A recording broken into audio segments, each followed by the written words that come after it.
Hello everyone, welcome back to the channel master stroke.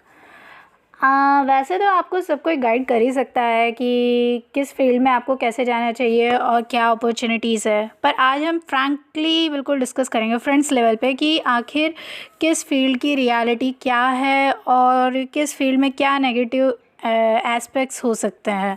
So let's start the video. जब भी कोई पढ़ाई करता है स्पेशली बायो लेके, तो उसका सबसे पहला सपना होता है कि हमें एमबीबीएस करना है। एमबीबीएस के लिए मेहनत भी करते हैं सब, 1 साल 2 साल 3 साल, और जिसकी एमबीबीएस निकल गई, अच्छा गवर्नमेंट कॉलेज मिल गया तो वो चला भी जाता है। दूसरी बारी आती है उनकी जो एमबीबीएस करना चाहते हैं और जिनके पेरेंट्स उनको एमबीबीएस के लिए अफोर्ड कर सकते हैं, फ़ीस अफोर्ड कर सकते हैं। तो दूसरा स्कोप ये है कि वो प्राइवेट में चले गए। अब बचता सबसे ज़्यादा मैटर उनका है जो प्राइवेट अफोर्ड नहीं कर सकते, एमबीबीएस रेंज के मार्क्स नहीं ला सकते, पर उन्होंने मेहनत की है, मार्क्स बिल्कुल टच में हैं, पर अब इससे ज़्यादा वो अफोर्ड नहीं कर सकते, या उनको पता चल चुका है कि एमबीबीएस उनकी किस्मत में नहीं है। तो वो क्या करेंगे? पहली बात तो ये कि अगर और शिद्दत है, ड्रॉप करिए। मेरी तरफ से बिल्कुल एडवाइस है, ड्रॉप करिए अगर आपको लगता है कि आप एक और बार कर सकते हैं। दूसरा ये कि पहले तो सब अब्रॉड को ऑप्शन में रखते थे, पर कोरोना को देख के मुझे नहीं लगता कि कोई अब अब्रॉड को रिसेंटली इस ईयर के लिए तो कोई अब्रॉड ऑप्शंस में रखेगा। अब्रॉड का तो ये है कि जाने वाले चले जाते हैं, पर क्या आपने कभी ये चेक किया है वहाँ से आने के बाद क्या होगा? सबसे पहली बात, आपको सिर्फ 11th और 12th पढ़ के जो नीट एग्ज़ाम देना था उसको निकालने में आपको वक्त लग गया या इतनी मेहनत लग गई, तो इस बात की क्या गारंटी है कि आप 5 साल अब्रॉड में एमबीबीएस की पढ़ाई करके उन 5 सालों की पढ़ाई को लेकर एमसीआई का टेस्ट क्लियर कर सकते हैं। एमसीआई वो टेस्ट है जिसको आप क्लियर करेंगे तो ही आपकी अब्रॉड की जो सर्टिफिकेट्स या स्टडीज़ है वो इंडिया में प्रैक्टिस के लिए वैलिड हो पाएगी। हाँ, और एक और मिथ्स, अगर आपने ये सोच रखा है कि अब्रॉड में की हुई स्टडी के बाद आपको अब्रॉड में सेटल होने का मौका मिलेगा, तो सॉरी गाइस, आपका वीज़ा केवल कॉलेज टाइम के लिए ही होता है। तो ये तो था आपकी अब्रॉड स्टडीज़ के बारे में। So now let's talk about the dental guys. तो अगर आपके मार्क्स अच्छे रेंज में आए हैं, एमबीबीएस नहीं मिल सका, पर आपने गवर्नमेंट डेंटल कॉलेज ले लिया है, तो आइए डेंटल कॉलेज में आपका स्वागत करते हैं। डेंटिस्ट के लिए भी आपको 5 साल की पढ़ाई करनी पड़ती है, प्रैक्टिस करना पड़ता है, फर्दर स्टडीज़ करनी पड़ती है। पर सब कुछ कंप्लीट होने के बाद एक डेंटिस्ट क्या करेगा?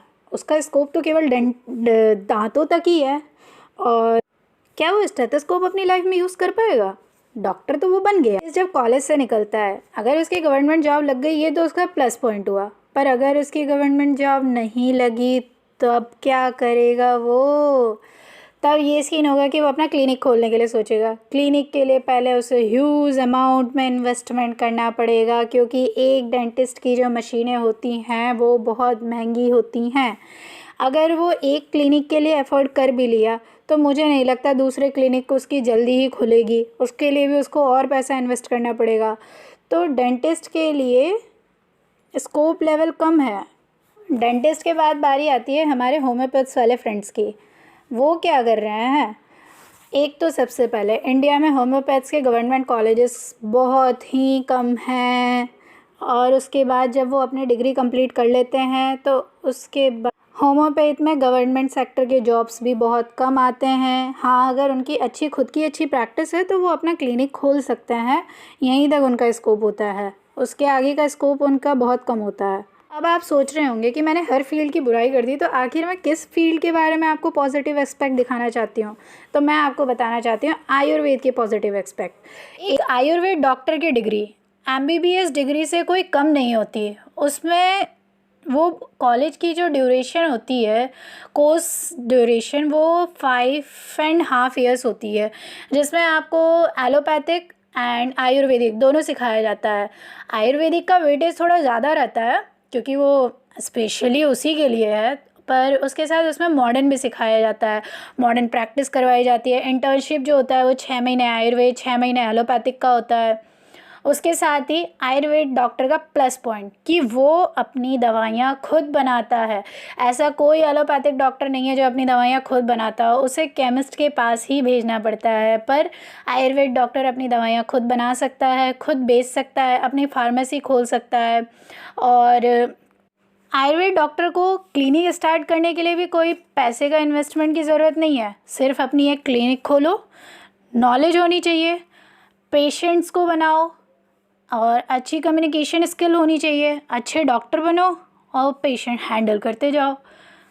सबसे अच्छी बात इसमें आगे जाके आपके पास गवर्नमेंट जॉब्स बहुत सारी हैं, बहुत सारे फील्ड्स हैं।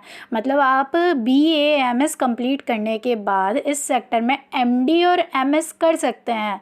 यहीं आप ये कंपैरिजन करेंगे कि होम्योपैथ में भी तो ये सब है, पर होम्योपैथ में ओनली MD है, MS नहीं है। मतलब आप मास्टर इन सर्जन अगर बनना चाहते हैं MBBS के अलावा किसी फील्ड में, तो वो आयुर्वेद ही है।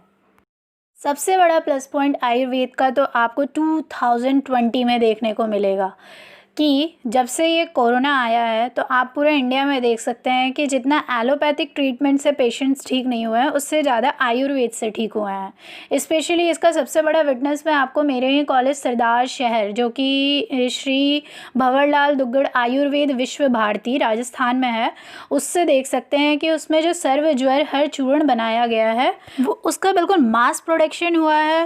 राजस्थान के पेशेंट्स अपने ऑल ओवर इंडिया, इवन क्या कहते हैं कंट्रीज़ के बाहर भी उसकी डिमांड बढ़ी, बहुत सारे पेशेंट्स उससे ठीक किए गए। तो आपको ये विटनेस तो मिल ही सकता है कि आने वाले टाइम आयुर्वेद बहुत प्रगति पर है। आयुर्वेद पहले सिर्फ एक वैद्य को माना जाता था, पर अब आयुर्वेद पूरी पढ़ाई करके 5.5 साल की degree with full practice and आगे इसका फर्दर डिग्रीज़ के बाद एक परफेक्ट डॉक्टर बन के निकलता है। तो आयुर्वेद आने वाले टाइम उभरता हुआ फील्ड है, तो इसकी तरफ ध्यान दीजिए। As for further queries about any field you want, comment it in the comment box and we will continue with our next video. Thank you guys. Bye bye.